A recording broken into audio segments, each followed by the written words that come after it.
Hey, New Hope Wesleyan. It is awesome to be able to be with you guys really quickly. Just to reach out to you. I was having a staff meeting with Pastor Doug and Pastor Natalie and Sherry this past week, and as we were sitting around talking about how things are going and how the church is going, one of the questions that pops up all the time, especially during this time right now, is how can we be the church even more? How can we reflect the image of Jesus Christ to people while living under this limitations that we have to live under due to the coronavirus? And so we were sitting around and we were tossing a few ideas here and there on the different things that we are able to do. And one of the things that really has popped up again and again and again is trying to meet the needs that some people have. There's a huge need for supplies, as far as groceries, as far as toiletries, having people being available to get them, financial need to get them.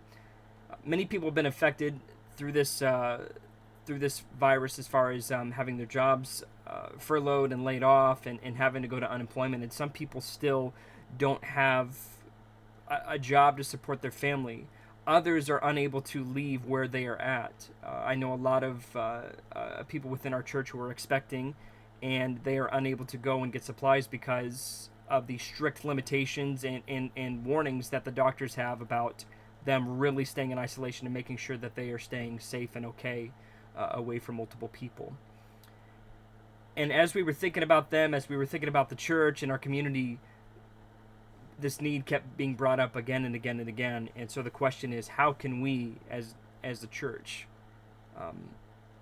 help this need? How can we reflect Jesus Christ in this need? And so, as we were talking about it, we came to a conclusion. There are a few ways for us to be able to help this need. So, we're actually asking for people who are willing to do one of the two following things to help meet this need. The first thing that we're asking is we're trying to see if anybody would be willing to go shop and deliver groceries. And so, like I discussed before, there's a lot of people who are unable to leave their homes and leave where they're at due to transportation limitations. They don't have a vehicle, or just a lot of different reasons why people are unable to go and pick up the groceries that they have. And they really need some people who are willing to go and to shop for them. If you would be willing to do that, I'm going to give you a few directions after a second. But if you'd be willing to do that, just thinking about that for a second. The second thing that we're asking is maybe you're unwilling, you're not feeling too good or able to do that, to go out and to shop for other people, but you still want to help out in some way. Well, the second thing that we would ask is, if you are unable to go and shop, are you able to donate financially, so that we could try and meet some of the needs that some of these people have, some of these families have even. Whether that is to, sending a check to the church, sending money to the church.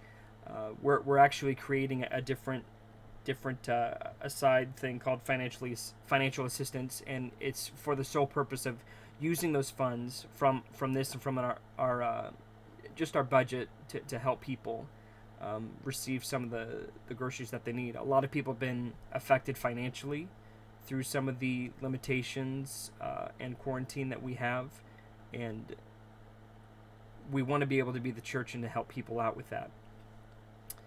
So if you'd be able to do one of those two things, that would be awesome. This is what we would ask you to do. If you are willing to drive and to pick up and deliver groceries, and when we say deliver, we mean you take the groceries and you put them on their doorstep and you leave. So we're still living within the confines of 6-foot rule, social distancing, and simply leaving the groceries on their door, and knocking on the door so they know that they're there, and then you can take off. Or if you're willing to donate financially to help those who would be willing to drive to purchase those groceries for people, this is what we'd ask you to do. If you're willing to drive, shoot us an email at newhopewes@gmail.com, and just put your name, a way for us to reach you, your email or your phone number, and just say, hey, I'm willing to deliver. I'm willing to shop and deliver. So when you have a need, shoot me an email and I will go. We will compile lists from people who are in need, and we will try to reach out to you, and we will send you the list. And if you are, again, willing, you would go and shuffle these things on the list and then deliver it to them. That would be awesome. If you are not able to do that, but you're willing to donate financially, we would ask you to simply, again, email us at newhopewest@gmail.com and say, I'm willing to help financially. I'm sending X amount of money. You can mail those checks. You can mail those envelopes with cash or whichever you feel comfortable with right to the church. It will go right into our mailbox, and we will put it in a safe place immediately. And it will be used for the sole purpose of helping those in need. So if you'd be willing to do one of those two things, please shoot us an email, newhopewest@gmail.com. I'll put it in the description below. And we would be really thankful for your ability to come and to be the church in that time. Now, sometimes when churches or organizations ask for things like this, there can almost be a group of people that find guilt who are unable to do any of those things. The last thing that we desire as a church, and as pastors and as staff, is for you to do something that would put your own family or your own self-care in jeopardy. This is not something to do from guilt.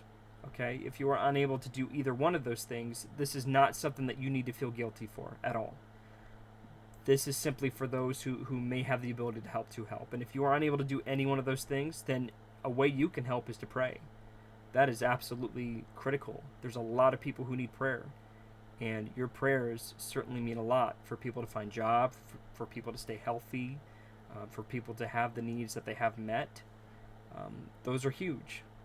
And again, this is not something to guilt people who are unable to do this. This is simply for those who have been blessed and are willing to help out in some way. So if you aren't able to do that, please don't feel guilty. You need to look after your family and yourself first. That's very important. But if you are able to help in one of those ways, email us. Maybe you're able to do one. Maybe you're able to do both. You're willing to do both. We would love to hear from you. So I'll put that description in the email below, or in the description below. And we miss you guys a lot.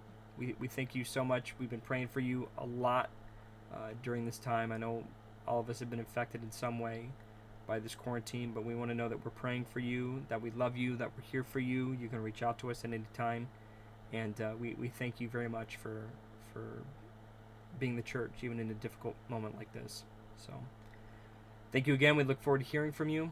And stay tuned to our YouTube page. We're going to try to find more ways to be the church in our community and to show the love of Jesus Christ, as well as to be able to fellowship with one another.